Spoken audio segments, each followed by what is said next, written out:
আপনারা দেখছেন শিরোনাম update, powered by Misba agro product, Arambagh, Hooghly. Co-powered by Asha cancer institute, new hospital road, Rampurhat, Birbhum. নমস্কার, আপনারা দেখছেন সংবাদ শিরোনাম, আর শিরোনাম আপডেট নিয়ে আপনাদের সঙ্গে আমি রয়েছি মান্টি। আজকের এই বিশেষ প্রতিবেদনে আমরা আলোচনা করব এমন একটি বিষয় নিয়ে, যার সঙ্গে একদিকে জড়িয়ে রয়েছে আপনার রান্নাঘর আর অন্যদিকে আপনার গাড়ির পেট্রোল ট্যাঙ্ক। শুনতে অবাক লাগছে, কিন্তু প্রশ্নটা এখন সত্যিই গুরুত্বপূর্ণ। চিনির দাম বাড়ছে, বাজারে দাম পৌঁছচ্ছে রেকর্ড উচ্চতায়। মুম্বাইয়ের বাজারে এক সপ্তাহের মধ্যে প্রতি কেজি চিনির দাম প্রায় ৮ টাকা পর্যন্ত বেড়ে ৫৮ টাকায় পৌঁছেছে বলে রিপোর্টে উঠে এসেছে। দেশের বড় পাইকারি বাজারগুলিতেও দাম বেড়েছে। আর ঠিক এই সময় প্রশ্ন উঠছে, চিনির এই মূল্য বৃদ্ধির পিছনে কি E20 পেট্রোল নীতির কোনো ভূমিকা রয়েছে? অর্থাৎ যে পেট্রোলে ২০% ইথানল মেশানো হচ্ছে, সেই ইথানল তৈরির জন্য কি এমন পরিমাণ আখ ব্যবহার হচ্ছে, যার প্রভাব পড়ছে চিনির বাজারেও? পেট্রোলের সঙ্গে চিনির সম্পর্কটা আসলে ঠিক কোথায়? E20 কি সত্যি চিনির দাম বাড়ার অন্যতম কারণ, নাকি এর পেছনে রয়েছে আরো কোনো বড় সমস্যা? কম বৃষ্টি, আখের উৎপাদন কমে যাওয়ার আশঙ্কা, উৎসবের মরশুমে বাড়তি চাহিদা, বাজারে অতিরিক্ত মজুত, সব মিলিয়েই কি তৈরি হয়েছে এই পরিস্থিতি? আজ আমরা সেই বিষয়টাই সহজভাবে বুঝব।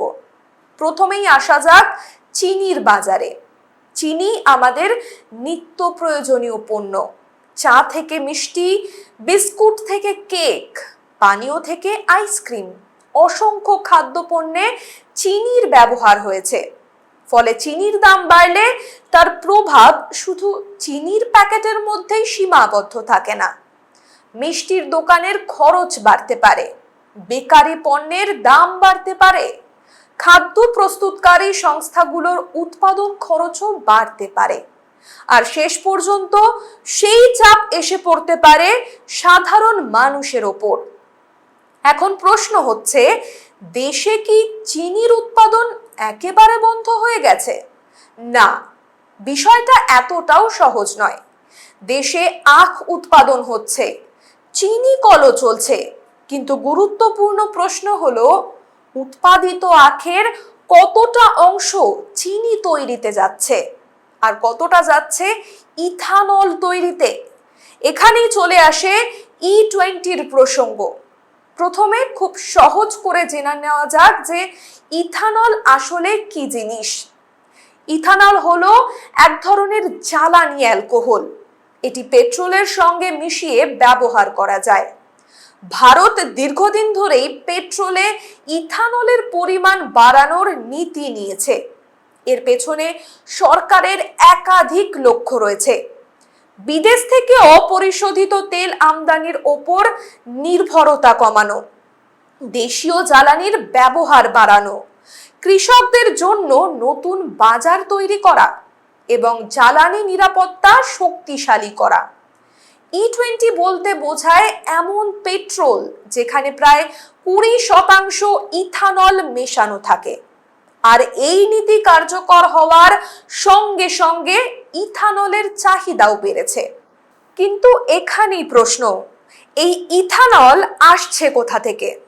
ইথানল তৈরির একটি গুরুত্বপূর্ণ উৎস হলো আখ এবং আখজাত উপাদান। অর্থাৎ যে আখ থেকে চিনি তৈরি হতে পারত, তার একটি অংশ যদি ইথানল তৈরিতে যায়, তাহলে চিনির জন্য উপলব্ধ কাঁচামালের পরিমাণ কমতে পারে। আর এখান থেকেই শুরু হচ্ছে বিতর্ক। রিপোর্ট অনুযায়ী চলতি বছরে সম্ভাব্য প্রায় ৩০ লক্ষ মেট্রিক টন চিনির সমপরিমাণ আখ বা সংশ্লিষ্ট ফিডস্টক ইথানল উৎপাদনের দিকে চলে গিয়েছে বলে হিসেব সামনে এসেছে। তাহলে কি সরাসরি বলা যায় E20-র জন্যই চিনির দাম বেড়েছে? উত্তর হলো না, এতটাও সহজ নয়। E20-কে একমাত্র দায়ী করা যাবে না, কারণ চিনির বর্তমান মূল্যবৃদ্ধির পেছনে একাধিক কারণ রয়েছে। প্রথম কারণ, আখের উৎপাদন নিয়ে উদ্বেগ। মহারাষ্ট্র এবং কর্ণাটকের মতো গুরুত্বপূর্ণ চিনি উৎপাদনকারী রাজ্যে পর্যাপ্ত বৃষ্টি না হওয়ায় আখের ফলন নিয়ে আশঙ্কা তৈরি হয়েছে। আখের উৎপাদন কম হলে চিনির উৎপাদনেও তার প্রভাব পড়বে। দ্বিতীয় কারণ হলো উৎসবের মরশুম। গণেশ চতুর্থী থেকে দুর্গাপুজো, দশেরা থেকে দীপাবলি, এই সময় মিষ্টি, বেকারি, বিস্কুট, পানীয় সহ বিভিন্ন শিল্পে চিনির ব্যবহার বেড়ে যায়, অর্থাৎ চাহিদা বাড়ে। আর যখন চাহিদা বাড়ছে, সেই সময় সরবরাহ নিয়ে অনিশ্চয়তা তৈরি হলে দাম দ্রুত বাড়তে পারে। তৃতীয় কারণ হলো বাজারে মজুত। ব্যবসায়ীরা যদি মনে করেন আগামী দিনে চিনির দাম আরো বাড়বে, তাহলে তারা বেশি পরিমাণে চিনি মজুত করতে পারেন। ফলে বাজারে স্বল্প মেয়াদে সরবরাহ কমে যেতে পারে। আর সেই কারণেই সরকার বাল্ক ব্যবহারকারীদের জন্য স্টক রাখার ক্ষেত্রে নতুন সীমা বেঁধে দিয়েছে। অর্থাৎ সরকারও বুঝতে পারছে পরিস্থিতি নিয়ন্ত্রণে পদক্ষেপ প্রয়োজন। সরকার কি চিনির দাম কমাতে আখ থেকে ইথানল তৈরিতে নিয়ন্ত্রণ আনতে চলেছে? E20 কি বন্ধ হবে, নাকি E20 থাকবে কিন্তু ইথানলের কাঁচামাল বদলানো হবে? এই প্রশ্নগুলো নিয়ে আলোচনায় ফিরবো, তবে ছোট্ট একটা বিরতির পর। সঙ্গে থাকুন। প্রতিদিনের একঘেয়েমি সরিয়ে রেখে রঙিন প্রকৃতির কোলে প্রকৃতির সঙ্গে কয়েকটা দিন কাটিয়ে শরীর ও মনটাকে একটু হালকা করতে চলে আসুন রিসর্ট ত্রিমূর্তি। আমরা আপনাদের সকল প্রকার পরিষেবায় সব সময় প্রস্তুত। আমাদের ঠিকানা উত্তর ধূপঝোড়া রোড, মূর্তি, পশ্চিমবঙ্গ 735206। যোগাযোগ 706-3350-501-9382438967। টিউলিপ হসপিটাল, বাগনান ওটি রোড, হাওড়া। পেশেন্ট আপনার, দায়িত্ব আমাদের। কম খরচে ভালো চিকিৎসার সেরা ঠিকানা। বাগনানে প্রথমবার হার্টের ডাক্তার পাবেন প্রতিদিন। 24 ঘন্টা এনজিওগ্রাফি, এনজিওপ্লাস্টি এবং ক্রিটিক্যাল কেয়ার সহ আধুনিক পরিষেবাও রয়েছে। যোগাযোগ করুন আজই 8585007039, 8585007034 এবং 9831802313 এই নম্বরে। আপনারা দেখছেন শিরোনাম update, powered by Misba agro product, Arambagh, Hooghly. Co powered by Asha cancer institute, new hospital road, Rampurhat, Birbhum. সঙ্গে থাকার জন্য ধন্যবাদ। ফিরে এলাম বিরতির পর। আপনারা দেখছেন শিরোনাম আপডেট। চিনির রেকর্ড দাম বৃদ্ধি এবং E20 পেট্রোলের সঙ্গে তার সম্ভাব্য সম্পর্ক নিয়ে আলোচনা করছি। বিরতির আগে আমরা বুঝেছি E20-কে চিনির দাম বৃদ্ধির একমাত্র কারণ বলা যাবে না, কিন্তু E20-র সঙ্গে চিনির বাজারের কোনো সম্পর্ক নেই সেটাও বলা যাচ্ছে না, কারণ সম্পর্ক রয়েছে আখের মাধ্যমে। একদিকে আখ থেকে চিনি তৈরি হয়, আর অন্যদিকে আখ এবং আখজাত উপাদান থেকে ইথানলও তৈরি হতে পারে। তাই ইথানলের চাহিদা যত বাড়বে, আখের ব্যবহার নিয়েও তত বেশি পরিকল্পনা দরকার হবে। এই পরিস্থিতিতে সরকার এখন একটা গুরুত্বপূর্ণ বিষয় নিয়ে ভাবছে বলে রিপোর্টে উঠে এসেছে। সেটা হলো E20-র লক্ষ্য বজায় রেখেও কি আখের ওপর নির্ভরতা কমানো যায়? অর্থাৎ ইথানল কি অন্য উৎস থেকে বেশি তৈরি করা সম্ভব, যেমন ভুট্টা বা অন্য কৃষিজ উৎস থেকে? এই পরিকল্পনা যদি সফল হয়, তাহলে একটা বিরাট পরিবর্তন হতে পারে। E20 থাকবে, পেট্রোলে ইথানল মেশানোও চলবে, কিন্তু চিনির জন্য প্রয়োজনীয় আখের একটা বড় অংশ হয়তো আর ইথানলের দিকে যাবে না। ফলে চিনি উৎপাদনের জন্য বেশি আখ পাওয়া যেতে পারে। এটি এখন সম্ভাব্য সমাধানের একমাত্র পথ। কিন্তু এখানেও সমস্যা রয়েছে। ধরুন আখের বদলে ভুট্টা বা চাল থেকে বেশি ইথানল তৈরি করা হলো, তাহলে প্রশ্ন উঠবে সেই খাদ্যশস্যের বাজারে কি প্রভাব পড়বে। একটি সমস্যার সমাধান করতে গিয়ে অন্য একটি খাদ্যপণ্যের দাম বাড়বে না তো? E20 কি বন্ধ করে দিলে চিনির দাম কমে যাবে? এর উত্তরও সরাসরি হ্যাঁ নয়, কারণ চিনির দাম বাড়ার পেছনে শুধু ইথানল নয়, একাধিক কারণ রয়েছে। কম বৃষ্টিপাত, আখের ফলন নিয়ে আশঙ্কা, উৎসবের মরশুমে বাড়তি চাহিদা, বাজারে সরবরাহ নিয়ে অনিশ্চয়তা এবং অতিরিক্ত মজুতের সম্ভাবনা, সব মিলিয়েই পরিস্থিতি জটিল হয়েছে। তাই E20 বন্ধ করে দিলেই চিনির বাজার স্বাভাবিক হয়ে যাবে এমন কোনো নিশ্চয়তা নেই। বরং সরকারের সামনে এখন প্রশ্ন, কিভাবে E20-র লক্ষ্য বজায় রাখা যায়, আবার একই সঙ্গে কিভাবে চিনির বাজারে পর্যাপ্ত সরবরাহ নিশ্চিত করা যায়। এই দুয়ের মধ্যে সমন্বয় করাটাই এখন আসল বিষয়। সম্প্রতি দেশের মুখ্য অর্থনৈতিক উপদেষ্টা ভি অনন্ত নাগেশ্বরন E10-এর মতো কম ইথানল মিশ্রণের পেট্রোলকে বিকল্প হিসেবে রাখার কথাও বলেছেন বলে রিপোর্টে উল্লেখ রয়েছে। বিশেষ করে পুরনো গাড়ি এবং গ্রাহকের পছন্দের বিষয়টি সেখানে উঠে এসেছে। তবে এখনো E20 বাতিল করা হয়েছে বা E10 ফিরিয়ে আনা হয়েছে এমন কোনো চূড়ান্ত সিদ্ধান্ত কিন্তু ঘোষণা করা হয়নি। অর্থাৎ E20 নিয়ে আলোচনা চলছে, কিন্তু নীতির ভবিষ্যৎ নিয়ে এখনো চূড়ান্ত সিদ্ধান্ত সামনে আসেনি। এখন আসি সাধারণ মানুষের কথায়। আপনি হয়তো ভাবছেন E20 নিয়ে নীতি নির্ধারকদের আলোচনা হচ্ছে, চিনির দাম নিয়ে ব্যবসায়ীদের আলোচনা হচ্ছে, কিন্তু আমার ওপর এর প্রভাব কি? প্রভাব রয়েছে, কারণ চিনির দাম বাড়লে শুধু আপনি 1 কেজি চিনি কিনতে বেশি টাকা দেবেন সেটা নয়, মিষ্টির দাম বাড়তে পারে, বিস্কুটের দাম বাড়তে পারে, কেক, পেস্ট্রি, আইসক্রিম, চকলেট এবং বিভিন্ন পানীয়ের উৎপাদন খরচও বাড়তে পারে। অর্থাৎ চিনির মূল্য বৃদ্ধি ধীরে ধীরে অন্য খাদ্যপণ্যের প্রভাব ফেলতে পারে।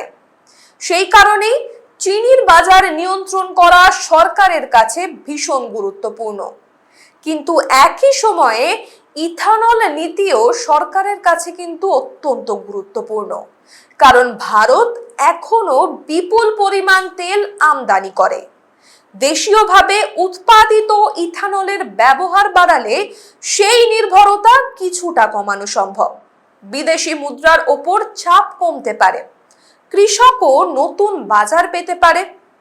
চিনির দাম নিয়ন্ত্রণ করতে গিয়ে যদি আখের দাম বা কৃষকের আয় ক্ষতিগ্রস্ত হয় তাহলেও সমস্যা তৈরি হবে। আবার ইথানলের জন্য অতিরিক্ত আখ ব্যবহার করে যদি চিনির বাজারে সংকট তৈরি হয় তাহলেও সাধারণ মানুষ সমস্যায় পড়বেন। অর্থাৎ সমাধান কোনো এক পক্ষকে বাঁচিয়ে অন্য পক্ষকে সমস্যায় ফেলা নয়, সমাধান হলো ভারসাম্য। কৃষক ন্যায্য দাম পাবেন, চিনি শিল্প চলবে, সাধারণ মানুষও নিয়ন্ত্রিত দামে চিনি পাবেন এবং দেশের জ্বালানি নীতিও এগিয়ে যাবে। এই 4টি বিষয়ের মধ্যে ভারসাম্য তৈরি করাই এখন সবচেয়ে কঠিন কাজ। চিনির এই রেকর্ড মূল্য বৃদ্ধি থেকে সরকার কি শিক্ষা নিতে পারে? এবং শেষ পর্যন্ত সবচেয়ে বড় প্রশ্ন, E20 থাকবে নাকি বদলাবে? আর আখের ভবিষ্যৎ ঠিক কোন পথে?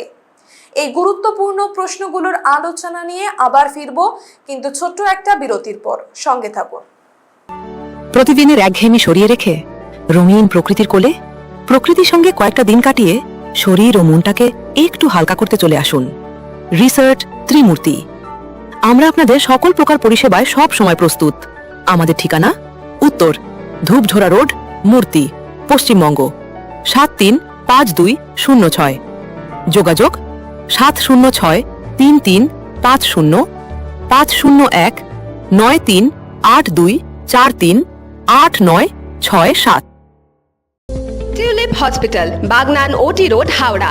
পেশেন্ট আপনার, দায়িত্ব আমাদের। কম খরচে ভালো চিকিৎসার সেরা ঠিকানা। বাগনানে প্রথমবার হার্টের ডাক্তার পাবেন প্রতিদিন। 24 ঘন্টা এনজিওগ্রাফি, এনজিওপ্লাস্টি এবং ক্রিটিক্যাল কেয়ার সহ আধুনিক পরিষেবাও রয়েছে। যোগাযোগ করুন আজই 8585007039, 8585007034 এবং 9831802313 এই নম্বরে। আপনারা দেখছেন শিরোনাম update, powered by Misba agro product, Arambagh, Hooghly. Co powered by Asha cancer institute, new hospital road, Rampurhat, Birbhum. সঙ্গে থাকার জন্য ধন্যবাদ। ফিরে এলাম বিরতির পর। আপনারা দেখছেন শিরোনাম আপডেট। চিনির দাম এবং E20 নিয়ে আজকের আলোচনায় আমরা একটি বিষয় পরিষ্কারভাবে বুঝতে পারছি। এই সমস্যাকে শুধু একটি নীতির ব্যর্থতা বলে ব্যাখ্যা করা যাবে না, আবার E20-র প্রভাব একেবারেই নেই সেটাও বলা যাবে না, কারণ আখের ব্যবহার এখানে কিন্তু গুরুত্বপূর্ণ। যে আখ থেকে চিনি তৈরি হয় সেই আখের একটি অংশ ইথানল উৎপাদনেও ব্যবহার হতে পারে। ফলে আখের উৎপাদন কমে গেলে অথবা ইথানলের দিকে বেশি আখ চলে গেলে চিনির সরবরাহে চাপ তৈরি হওয়ার সম্ভাবনা থাকে। তার সঙ্গে যদি কম বৃষ্টি যোগ হয়, উৎসবের মরশুমে বাড়তি চাহিদা যোগ হয়, বাজারে অতিরিক্ত স্টকিং যোগ হয়, তাহলে পরিস্থিতি আরো জটিল হয়ে ওঠে। এ কারণেই বর্তমান পরিস্থিতিকে একটি বহুস্তরীয় সংকট বলা যায়। এটি শুধু চিনির গল্প নয়, এটি শুধু E20-র গল্পও নয়, এটি আসলে খাদ্য এবং জ্বালানির মধ্যে ভারসাম্যের গল্প। আর আগামী কয়েক মাসে সরকারের সিদ্ধান্ত অত্যন্ত গুরুত্বপূর্ণ হতে চলেছে। সরকার কি সীমিত পরিমাণ চিনি আমদানি করবে? স্টক সীমা বেঁধে কি দাম নিয়ন্ত্রণে আনতে পারবে? আগামী আখ মরশুমে ইথানলের জন্য আখের ব্যবহার কমানো হবে কি? ভুট্টা বা অন্য উৎস থেকে ইথানল উৎপাদন বাড়বে কি? আর E20-র লক্ষ্য বজায় রেখেই কি চিনির বাজারে স্বস্তি ফিরিয়ে আনা সম্ভব হবে? এই প্রশ্নগুলির উত্তর এখনো পুরোপুরি সামনে আসেনি। কিন্তু একটা বিষয় পরিষ্কার, পেট্রোলের ট্যাঙ্ক এবং রান্নাঘরের চিনির কৌটো দুটোকে আমরা এতদিন সম্পূর্ণ আলাদা বিষয় বলে দেখেছি। কিন্তু এখন বোঝা যাচ্ছে কৃষির মাধ্যমে এই দুইয়ের মধ্যে একটি সম্পর্ক তৈরি হয়েছে। আখ কোথায় যাবে, চিনি কারখানায় নাকি ইথানল কারখানায়? এই সিদ্ধান্তের প্রভাব শেষ পর্যন্ত বাজারেও পড়তে পারে। তাই আজকের সবচেয়ে বড় প্রশ্ন, চিনির রেকর্ড দাম বৃদ্ধির জন্য কি E20 দায়ী? উত্তর হলো E20 একমাত্র দায়ী নয়, কিন্তু E20-র সঙ্গে এই পরিস্থিতির কোনো সম্পর্ক নেই এ কথাও বলা যাবে না। সম্পর্ক রয়েছে আখের ব্যবহারের মাধ্যমে। আর সেই কারণেই আগামী দিনের নীতিতে সবচেয়ে গুরুত্বপূর্ণ হবে ভারসাম্য। কতটা আখ চিনি তৈরিতে যাবে, কতটা ইথানলে যাবে, ইথানলের জন্য আর কোন কোন উৎস ব্যবহার করা হবে, খাদ্য বাজারকে কিভাবে সুরক্ষিত রাখা হবে এবং একই সঙ্গে দেশের জ্বালানি নিরাপত্তা কিভাবে শক্তিশালী করা হবে। এই প্রশ্নগুলির উত্তরেই ঠিক করবে আগামী দিনের নীতি। শেষ পর্যন্ত সরকারকে মনে রাখতে হবে, জ্বালানি নিরাপত্তা যেমন জরুরি তেমনি খাদ্য নিরাপত্তাও জরুরি। পেট্রোলের দাম নিয়ন্ত্রণ করতে গিয়ে যদি রান্নাঘরে খরচ বেড়ে যায়, তাহলে সাধারণ মানুষের প্রশ্ন তো উঠবেই। আবার খাদ্যের দাম কমাতে গিয়ে যদি কৃষক এবং জ্বালানি শিল্প ক্ষতিগ্রস্ত হয়, তাহলেও সমস্যার স্থায়ী সমাধান হবে না। তাই দরকার একটি ভারসাম্যপূর্ণ নীতি। আজকের আলোচনার শেষে আবারও মূল প্রশ্নগুলো একবার তুলে ধরছি। চিনির দাম কেন বাড়ছে? শুধু E20 কি এর কারণে রয়েছে? না, কম বৃষ্টি, আখের উৎপাদন নিয়ে উদ্বেগ, উৎসবের চাহিদা, বাজারে মজুদ এবং ইথানলের জন্য আখের ব্যবহার সব মিলিয়েই তৈরি হয়েছে এই পরিস্থিতি। এখনো নজর সরকারের পরবর্তী সিদ্ধান্তের দিকে। চিনির দাম কমাতে কি পদক্ষেপ নেওয়া হয়? ইথানলের জন্য আখের ব্যবহার কতটা নিয়ন্ত্রণ করা হয়? E20 জন্য অন্য কাঁচামালের ব্যবহার বাড়ানো হয় কিনা? আর সাধারণ মানুষের রান্নাঘরে চিনির দাম কবে স্বস্তির জায়গায় ফিরে আসে? এই প্রশ্নগুলোর উত্তর আগামী দিনের সিদ্ধান্তেই মিলবে। কারণ শেষ কথা একটাই, দেশের আখ যাবে কোথায়? চিনি তৈরি হবে নাকি ইথানল? আর সেই সিদ্ধান্তের খরচ শেষ পর্যন্ত কে দেবে? কৃষক, চিনি শিল্প নাকি সাধারণ মানুষ? এই প্রশ্নের উত্তর খোঁজাটাই এখন সবচেয়ে জরুরি। কেমন লাগলো আজকে আমাদের এই প্রতিবেদন? কমেন্ট করে অবশ্যই জানাবেন। আর লাইক, শেয়ার, সাবস্ক্রাইব করতে একদম ভুলবেন না। শিরোনাম আপডেট আজ এ পর্যন্তই। দেখতে থাকুন সংবাদ শিরোনাম। নমস্কার। আপনারা দেখছেন শিরোনাম update, powered by Misba agro product, Arambagh, Hooghly. Co powered by Asha cancer institute, new hospital road, Rampurhat, Birbhum.